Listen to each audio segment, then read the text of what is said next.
Welcome to our channel. Today we how to deploy a web app with Cloudflare Pages, quick tutorial step by step clearly. First, visit the Cloudflare Pages website.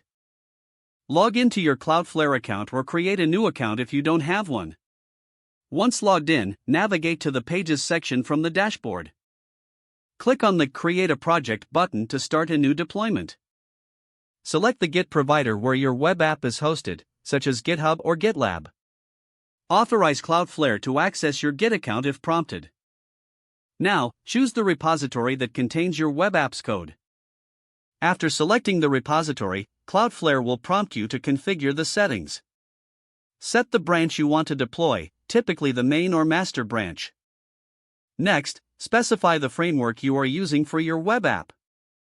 If it is a static site, ensure the build command and directory are set correctly.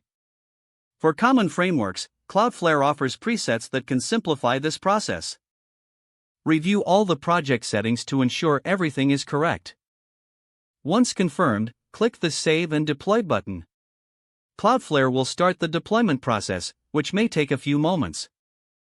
After deployment, you will see a message indicating whether the process was successful.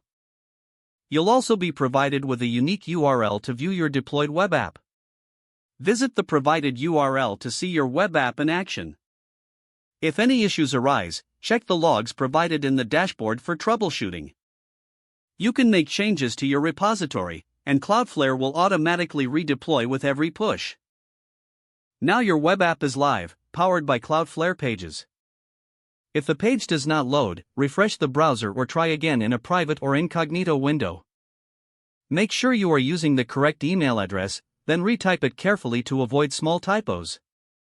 If your password is not accepted, use the reset option and create a new strong password you can remember. Check your spam folder for verification or security emails, then complete any requested confirmation steps. Enable two-factor authentication if available to improve account security and reduce unauthorized access risk.